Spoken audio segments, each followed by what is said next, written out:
Net ionic equations are a quick means of conveying information about what's occurring in solution. When we add aqueous solutions of silver nitrate and sodium chromate, an insoluble precipitate of silver chromate forms, and there's a remaining solution of sodium nitrate. This is a molecular equation. It shows all compounds as if they were intact, undissociated compounds, and it's very difficult to see really what's happening. So we're going to learn to go from the molecular equation to the net ionic equation, which focuses on the chemistry. Once we have the molecular equation, we can go to the total ionic equation.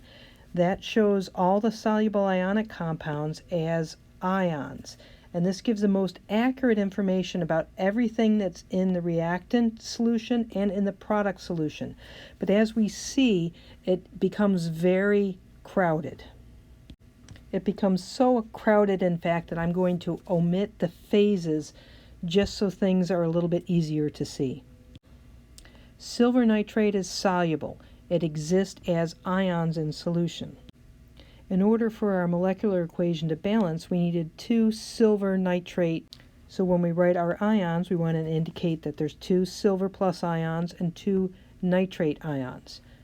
Sodium chromate is also soluble, so we're going to show that as dissociated ions.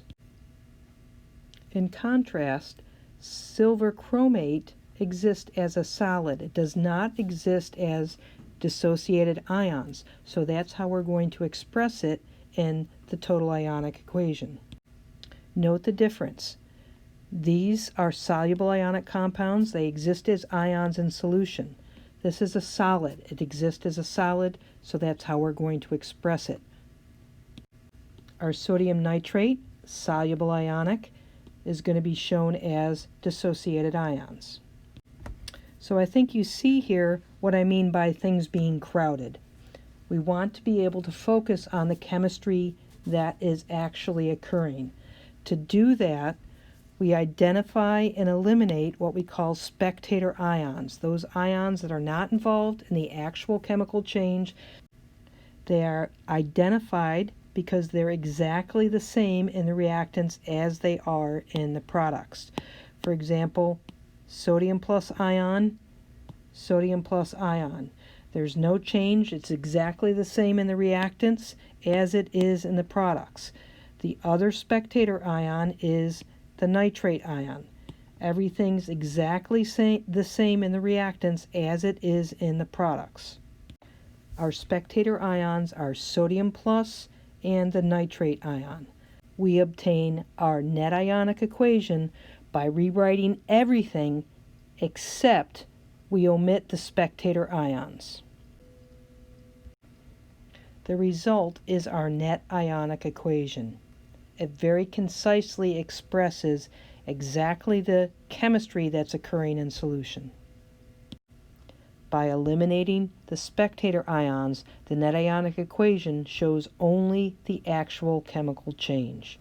Now, as you're working through problems, make sure you recognize when things need to be shown as dissociated ions versus not dissociated ions. Soluble ionic compounds exist as dissociated ions. However, pure solids, molecular compounds, weak acids, and weak bases are not shown as ions, but rather as intact molecules. These two examples are vastly simplified because you've been told the product of the chemical reaction. Let's look at this first problem. We're mixing ammonium carbonate and barium nitrate and told that a precipitate of barium carbonate forms. We're going to shortcut this problem and work backwards. We know that this is a precipitation reaction that results in the formation of barium carbonate. So all we have to do is determine the ions that need to come together in order to form the barium carbonate. Barium carbonate contains barium 2 plus ions and carbonate ions. Done. And the next problem, we're forming lead 2 chloride. So we have lead 2 chloride. To make lead 2 chloride, we need to combine a lead 2 plus ion and 2 Cl minus ions.